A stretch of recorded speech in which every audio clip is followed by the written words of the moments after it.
ভোরবেলায় ঘুম থেকে ওঠার জন্য ছোটোবেলায় যে কত বকা খেয়েছি, কত মার খেয়েছি, সেটা এখনও মনে থাকবে আর ভবিষ্যতেও মনে থাকবে। আর সেই কারণেই ভোরবেলা ওঠাটা এখন খুব একটা কষ্টকর হলেও কিছু করার নেই, ভোরবেলা তো উঠতেই হয়, তাই না? তো যেহেতু হাজব্যান্ড খুব সকাল সকাল বেরিয়ে যায়, তো ঘুম থেকে কিন্তু ভোরবেলাতেই উঠতে হয়।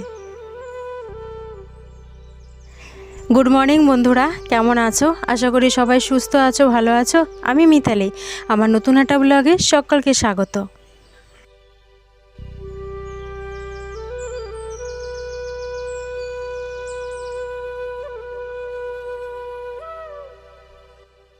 আজ বৃহস্পতিবার, ঘড়ির কাঁটা এখন সকাল 7টা। ঘুম থেকে উঠেছি কিন্তু প্রায় ঘন্টা দেড়েক হয়ে গেছে, তবুও যেন চোখ থেকে ঘুমই সরছে না। ঘুম থেকে উঠে বাসি জামা কাপড় ছেড়ে, মানে ঘর দুয়ার মুছে বাসি জামা কাপড় ছেড়ে দুষ্টুর বাবাকে চা করে দিলাম, ও খেয়ে বেরিয়ে গেল। দুষ্টু কিন্তু এখনও ঘুমাচ্ছে, বড় মেয়েও উঠে পড়তে বসেছে। তো আমি ভাবলাম যে ব্রাশটা করে নিই। তো এত সকাল সকাল উঠি, তারপরেও না অনেকটা বেলা হয়ে যায় সারা দিনের সমস্ত কাজকর্ম শেষ করতে করতে। তো যাই হোক, চলো সারাটা দিন দেখতে থাকো, একদম স্কিপ করো না। আশা করি তোমাদের আজকের ব্লগটাও ভালো লাগবে।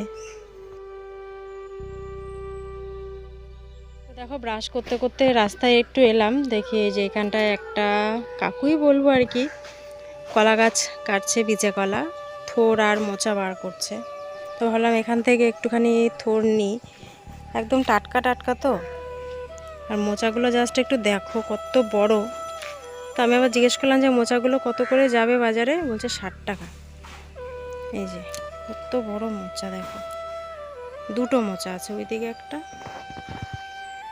আর এই যে এখানে একটা। তো দেখি 10 টাকার মতন রাখবো।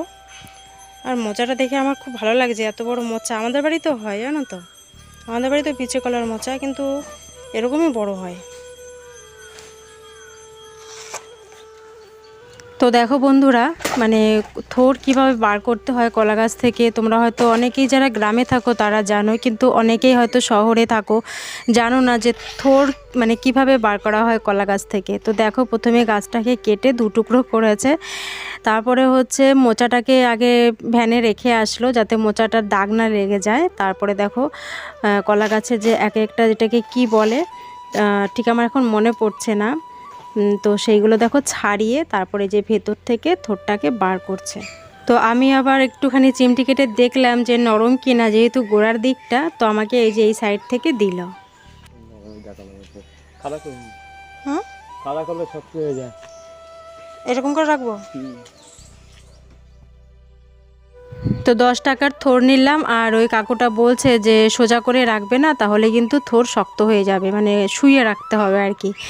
তো এটা আমি জানতাম, তো ভুলে গেছিলাম। তো যাই হোক, বাড়িতে এলাম, বাড়িতে এসে দেখো দুষ্টুর বাবা ব্যাগ থেকে ছাতাটা বার করে রেখেছে। কবে বৃষ্টি হয়েছে, এর মধ্যে আর ছাতাটা ব্যাগ থেকে বার করা হয়নি, ছাতাটা কিন্তু ভেজা, তো মেলে রাখলাম, শুকিয়ে যাবে।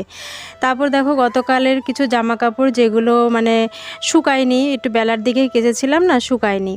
আর এখন যেহেতু বেলা একদমই ছোট হয়ে গেছে, 5টার পরপরই কিন্তু প্রায় সন্ধে হয়ে যায়, 5টা 15-20তে সন্ধে হয়ে যায়। তো আগে যেরকম একটু বেলা করেও কাচলেও কিন্তু অসুবিধা ছিল না, তো এখন একটু বেলা করে কাচলে পরে জামা কাপড় আর শুকায় না, তো সেগুলোই দেখো এখন মেলে দিচ্ছি। আর আজ তো বৃহস্পতিবার, তো আগেই বলেছিলাম, তো বৃহস্পতিবার পুজো দেব। বড় মেয়েও পুজো দেয়, কিন্তু বৃহস্পতিবারের পুজোটা মনে হয় যেন আমি একটু দিই, কারণ ঠাকুরকে স্নান করানো, নতুন করে ঘট পাতা, তো এই কাজগুলো মনে হয় যেন আমি নিজেই করি। তো সেই কারণে আজকে স্নান টান করে তারপর আজকে ঠাকুর পুজোটা আমিই দেব। এবার দেখো ঘরে এলাম, ঘরে এসে তোমাদেরকে একটা জিনিস দেখাবো। কালকে দুষ্টুর বাবা একটা জিনিস এনেছে আমার জন্য। এই দেখো, বিছানা ঝাড়ার ঝাঁটা। আগে তো নারকেল গাছের যে শলা বেরোতো, সেই শলা দিয়ে আর কি বিছানা ঝাড় দিতাম। তো শলাগুলো যা আছে একদমই শলাগুলো দিয়ে আর বিছানা ঝাড়ার মতন নেই, কারণ কেমন কালো কালো হয়ে গেছে, বৃষ্টির ছিটেফোঁটা এসে না শলাগুলো কালো হয়ে গেছে। তো আমিও বলিনি আনার কথা, দুষ্টুর বাবাই নিয়ে আসলো। তা তোমাদেরকে একটু দেখাচ্ছি যে কেমন লাগে। অনেকে এটা ব্যবহার করে, কিন্তু আমি তো প্রথম এটা ব্যবহার করব, কেমন যেন ভারী ভারী লাগছে। তো বিছানা যেহেতু পরিষ্কার, তাও তোমাদের একটু দেখালাম যে এটা দিয়ে বিছানা ঝাড় দিতে ঠিক কেমন লাগে। তো আস্তে আস্তে অভ্যেস হয়ে যাবে এটা দিয়েও পরিষ্কার করা বিছানা, কারণ সব কিছু তো মানুষ প্রথম কোনো কিছুই আর কি মানুষ তো একবারে পারে না, তাই না? তো সাধারণ একটা ছোট্ট একটা ঝাড়ু যেটা দিয়ে বিছানা ঝাড় দেওয়া অসুবিধা হচ্ছিল, পরে আস্তে আস্তে হয়তো ঠিক হয়ে যাবে। আর আগে তো ঘর মোছার যে স্ট্যান্ড, সেই স্ট্যান্ড দিয়েও তো আমি আগে ঘর মুছতে পারতাম না, মানে কেমন যেন একটা অস্বস্তি লাগতো, বিরক্ত লাগতো, ধুর যে এর থেকে হাতে মোছাই ভালো। আর হাতে মুছলে পরে কী হয় বলো তো, ঘরের যে কোনাকাঞ্চিগুলো আছে সেগুলো ভালোভাবে পরিষ্কার করা যায়, কিন্তু স্ট্যান্ড দিয়ে মোছার সময় তো অত কোনাকাঞ্চি ভালো করে মোছা যায় না, তাড়াতাড়ি হয়, এটাই যা। আমার দুষ্টু যখন প্রায় 9 মাসেরও পেটে, তখনও কিন্তু আমি তখন হয়তো বসে বসে পারতাম না ঘর মুছতে, কিন্তু দাঁড়িয়ে দাঁড়িয়ে পা দিয়ে নেতা দিয়েও কিন্তু ঘর মুছেছি, তখনও কিন্তু স্ট্যান্ড এনে দেয়নি। তো দুষ্টু হওয়ার পর মানে বাড়িতে যখন এলাম, দুষ্টু তো সিজারে হয়েছে, তারপর বাড়িতে প্রায় 1 মাস পরে এসেছি। তো তখন আমার পিসি শাশুড়ি আমাকে ঘর মোছার জন্য স্ট্যান্ড কিনে দিয়েছিল। তো সেই থেকেই এখনও স্ট্যান্ড দিয়ে মুছি, আবার মাঝে মধ্যে কিন্তু হাতেও মুছি, কারণ স্ট্যান্ড দিয়ে সবসময় ভালোভাবে মোছা যায় না। তো যাই হোক, রান্নাঘরে এসে দেখো রান্নাঘরের যা বাসন জমেছে, সব বাসন মেজে নিলাম, আর আজকে ট্যাপে জলও ছিল। তারপরে এই দেখো এখানটা নোংরা হয়েছিল, মশলা রাখার আর কি গামলা নয় আর কি, যে বালতিটা আর কি, সেটা পরিষ্কার করে নিলাম, আর একটু টাইম কলের জল তুলে রাখলাম, কারণ কখন আবার জল চলে যাবে, হয়তো দেখা গেল ভাত করার সময়, তখন আর টাইম কলের জলটা আমি পেলাম না। তো সেই জন্যই একটু বালতিতে জল ধরে রাখলাম। তারপর রান্নাঘরটা মুছে নেব, রান্নাঘরটা মুছে নিয়ে তারপরে সোজা চলে যাব স্নানে। এর মধ্যে কিন্তু আমার দুষ্টুর স্কুলে কিন্তু গিয়েছিলাম, সেটা আর তোমাদের সঙ্গে শেয়ার করলাম না, কারণ সেটা সম্পূর্ণ অফ ক্যামেরায় করে নিয়েছি, কারণ দুষ্টুকে স্কুলে নিয়ে যাওয়া, ওকে খাওয়ানো, তারপর ওকে একটু লেখানো, এগুলো সব কিছুই কিন্তু অফ ক্যামেরায় করে নিয়েছি। তো চলো, ঘরটা মানে আমার মোছা তো আগেই হয়ে গেছে, শুধু রান্নাঘরটাই পড়েছিল, এবার চলো সোজা আগে স্নান করতে যাই।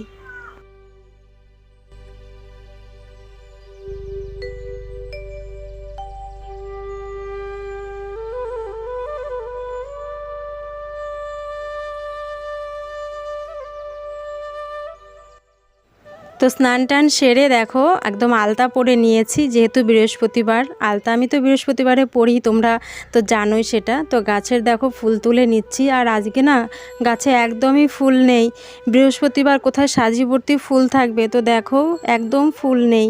তো যাই হোক, এই কটা ফুল দিয়েই আর কি আজকে ভগবানের সেবা দিতে হবে, কিচ্ছু আর করার নেই। তো দেখো ঠাকুরের বাসন যা ছিল সেগুলো সব মেজে নিয়েছি, তো চলো আগে পুজোটা দিয়ে নিই।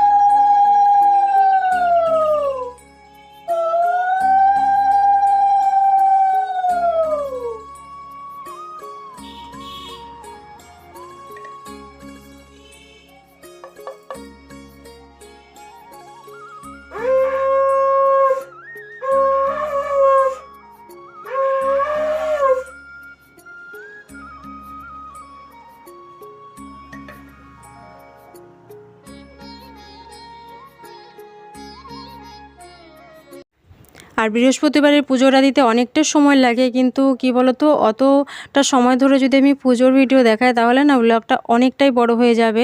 তো ঘট পাতলাম, ঘট পেতে পুজো দিয়ে তারপর হচ্ছে পাঁচালি পড়লাম, লক্ষ্মীর যে পাঁচালি, সেই পাঁচালি পড়লাম, তারপরে সোজা ঢুকলাম রান্নাঘরে, কারণ এখন বেজে গেছে প্রায় কিন্তু 12:30। তো ভাতটা আগে ভাবছি ভাতটাই বসিয়ে দিই, আর আজকে রান্নার ঝামেলা খুব একটা নেই। আজ করব হচ্ছে ওই যে সকালে যে মানে থোরটা রেখেছিলাম, সেই থোরটাই ভাজা করব। দুষ্টুর বাবা থোর ভাজাটা খেতে খুব ভালোবাসে, আর গতকালের ডাল রয়েছে অনেকটাই, সেই জন্য না আজকে আর ডাল করব না। তো দোকানে গেছিলাম, দোকান থেকে নিয়ে আসলাম হচ্ছে সোয়াবিন। আর সোয়াবিনটা খুব একটা খারাপ লাগে না, ভালোই লাগে, অনেকে হয়তো পছন্দও করো না সোয়াবিন। তো কী আর করা যাবে বলো, রোজ তো আর মাছ রাখা সম্ভব নয়। তো সেই জন্যই সোয়াবিনটাই কিন্তু মাছের অপশান, মানে মাছের বদলে হতেই পারে, তাই না? তো সোয়াবিনটা করে নেব তাড়াতাড়ি করে। সোয়াবিনটা বসিয়ে নিয়ে তারপরে এই যে থোরটাকে কেটে নিলাম। দেখো একদম আলু ভাজা যেভাবে কাটে ঠিক সেইভাবে একদম ঝিরিঝিরি করে কেটে নিয়েছি। আর অনেকেই না সে মানে থোরটাকে সেদ্ধ করে নেয়, তো আমি না সেদ্ধ করি না, মানে শাশুড়ি মাকেও দেখতাম সেদ্ধ করতে না, নুন মাখিয়ে রাখতে, একটু কিছুক্ষণ সময় নুনটা মাখিয়ে রেখে তারপরে হাতে বেশ মানে চটকে চটকে এটার মধ্যে যে জলটা থাকে সেই জলটাকে আর কি বার করে নেয়। তো আমিও সেইভাবেই করি আর এইভাবে বেশ তাড়াতাড়ি হয়ে যায়। তো ওইদিকে দেখো সোয়াবিনটা বসিয়েছি আর আমার ভাতটাও হয়ে গেছে। তো ভাতটা এখন ফেনা গালবো আর সোয়াবিনটা বসিয়েছি, একটু গরম জল বসাচ্ছি। গরম জল দিলে সোয়াবিনের যে একটা অন্যরকম একটা টেস্টি হয় আলাদা, তাই না? আর সেই সকাল থেকে শুরু হয় মানে সংসারের কাজবাজ, তো সংসারটাকে তো ভালোবাসি, তাই না? ভালোবাসি বলে ভালোবাসা দিয়ে সংসারটাকে গুছিয়ে রাখার চেষ্টা করি। তো যতটুকু পারি নিজের ইচ্ছায় বা ইচ্ছে শক্তিটাই হচ্ছে মেন, ইচ্ছা শক্তি না থাকলে কিন্তু কখনোই হয় না। তো নিজের ইচ্ছে দিয়ে নিজের ভালোবাসা দিয়ে সংসারটাকে আগলে রাখার চেষ্টা করি। তো যাই হোক, দেখো রান্না হয়ে গেছে, ওদিকে সোয়াবিনটাও হয়ে গেছে আর আমার থোর ভাজাটাও হয়ে গেছে। থোর ভাজাটা করেছি একটুখানি পেঁয়াজ, কাঁচা লঙ্কা আর হচ্ছে কালো জিরে ফোড়ন দিয়ে, একটু ভাজা ভাজা করেই নামিয়ে নিয়েছি। আর এইভাবে রান্না করলে না খেতেও বেশ ভালো লাগে। তো যাই হোক বন্ধুরা, আজকের ব্লগটা কেমন লাগলো কমেন্ট করে কিন্তু অবশ্যই জানিও। ভালো লাগলে একটা লাইক করো, নতুন হয়ে থাকলে চ্যানেলটিকে সাবস্ক্রাইব করে নিও। তো চলো টাটা।